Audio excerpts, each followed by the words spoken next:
MMA show around the world. My name is Mighty. Thank you so much for joining me. I got the belt. Debo was trying to steal it last week, but I got it. He was in the studio trying to steal it. But you know what?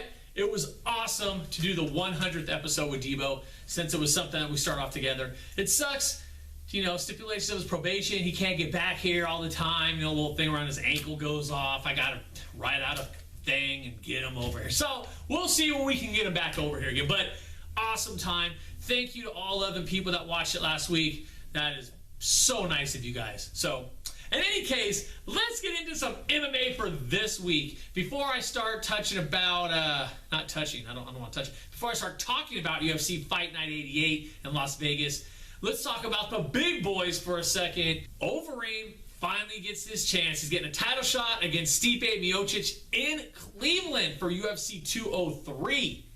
Yeah, I said Cleveland. That's right. I'm a Cavs fan, so this is cool. This is kind of cool, right? Stipe brought back the heavyweight title, and now he gets to defend it over there. So that should be interesting to see. I'm kind of bummed out that the big boys aren't fighting this weekend. Typically, the UFC does the heavyweights on Memorial Day weekend in Vegas. This weekend, no.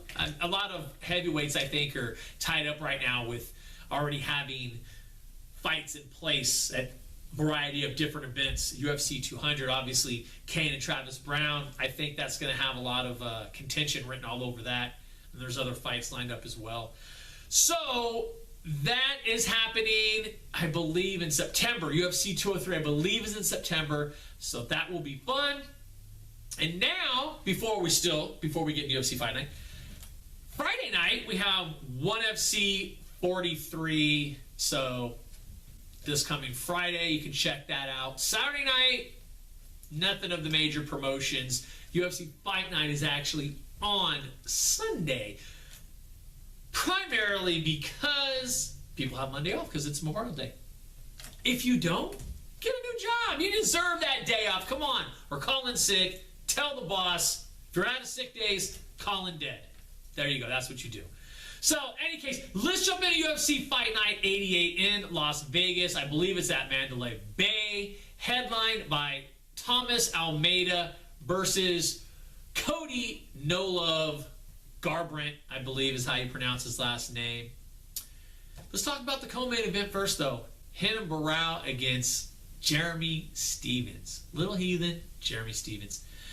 Renan Barão was this beast on like a damn near 10-year tear. And this little dude by the name of TJ Dillashaw that used to fight out of SAC, now he's over in Denver, he took his soul. TJ gets his title shot and puts on a striking clinic. Straight up, I think he was like a minus 700 or, no. A plus 700 or a plus 800. He was a huge underdog and comes in and just dominates Renan Barão, which, I don't think too many people saw that coming. Especially with the way Renan Barão's record is. It's not just X amount of wins. He has a high finishing rate.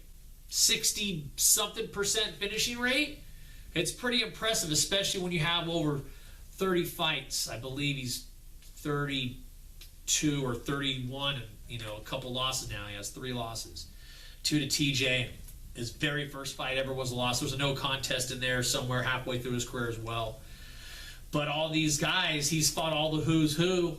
Previous teammate Uriah Faber, fought him, Scott Jorgensen, Eddie Wineland. The list goes on of the who's who of the lower weight, the lower weight classes of the people that he's fought. TJ comes in, dominates him, takes a piece of his soul. Then they go to rematch.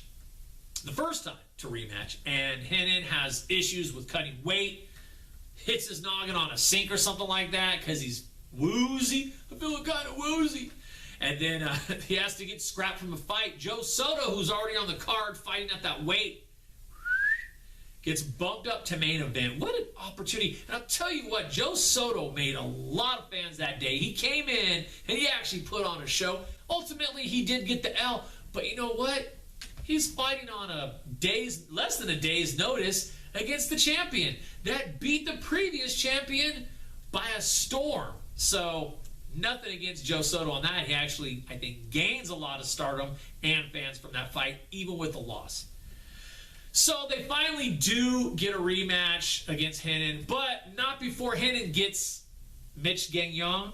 I don't have nothing against Mitch, and no disrespect, but that's not like a top-tier guy. It almost feels like, okay, I know you have the title fight set up, and you kind of dropped the ball with this weight-cutting issue. We'll throw you no fight's a give-me, but we'll throw you someone that isn't quite at your level. Right? I mean, we can say that. So he fights Mitch, he beats him, and then they set up the rematch, and TJ beats him again. So it's hard to see who's going to come to this fight. You know, TJ has destroyed this guy, and that has to mess with your psyche, especially when you've been this dominant fighter for so long, damn near a decade. And Jeremy Stephens, he's seen it all. He's fought the who's who. Obviously, he's never quite made it to the top of the food chain, but he's been there and he's done that. He's fought for a long time. He still has a lot of power, but I also feel that his jaw is starting to get weaker as he's continued to fight over a long period of time. With that being said, I have to go with Renan Barão. I still think Jeremy can land a solid punch and knock Renan out, but I think it's going to be the dynamic striking. That's going to be the key. It's going to be the unorthodox dynamic striking, different type of knees, coming in at different angles. I think that's what Renan's going to do. He wants to get another title shot. It won't be against TJ, probably. It's going to be against Dominic, per se. Well, I mean, I'm getting too far ahead of myself because obviously Dominic still needs to fight Uriah. But you catch my drift. I go with Renan on this fight. I think he's going to bounce back, and he's going to make an example out of Jeremy. So that's my pick for the co-main. Main event, Thomas Almeida against Cody No Love Garbrandt. These guys are both undefeated, both strikers.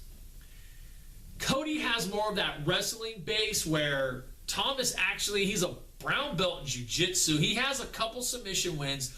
Both of these guys, almost all of their victories by finishes. And with Thomas, a lot of them in the first round. I think his striking is on another level than Cody's. Cody hasn't fought this level of opposition yet. And even though these guys have fought almost the same length of time, Thomas has almost triple the fights that Cody has fought. I mean, it's within like a 7 or 8 month period, I think, from when one started their professional career to the other one. Cody being 8-0, Thomas being 21-0. I think it's going to come down to the speed. I think Thomas has more in his tool belt. I think he's going to come in just like Renan.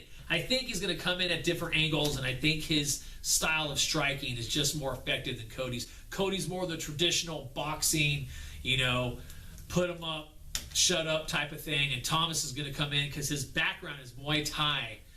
I don't know if this goes to the ground. I don't think it does, and I hope not. I hope this isn't like some stalemate where the styles cancel each other out. That sucks. It does happen where you got two dynamic strikers or something of that nature. There's a lot of respect being shown towards one another, and you kind of get this stalemate going on. On the ground, I mean, I'm pretty sure Cody can take Thomas down, but does he really want to do that?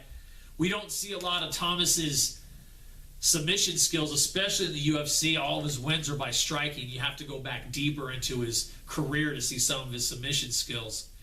So I think it's going to be an interesting fight. I just hope it doesn't kind of cancel each other out. I hope it's a straight striking fest, but we'll have to wait and see. I'll go with Thomas Almeida on this.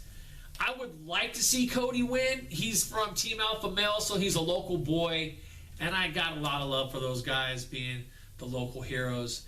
But I really think Thomas gets it done. I don't know if it's going to be a finish, but I think he's definitely going to get the W.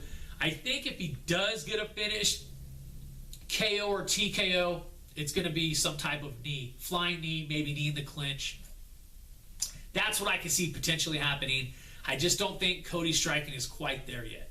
But he's still young. He's fairly young, and he's new in the game. So it would be nothing bad if he did get a loss, because he can learn from it and grow and continue on, right? All right. Well, as always, make sure you subscribe. I'm going to keep it short and sweet this week. Nice and easy. So anyways, you know where to find me on all the different social media platforms. Thank you, everybody, for watching. Thank you to all my sponsors. You know who you are. And once again, thanks for being here. Have a great day. Enjoy some fights this weekend. See you next week.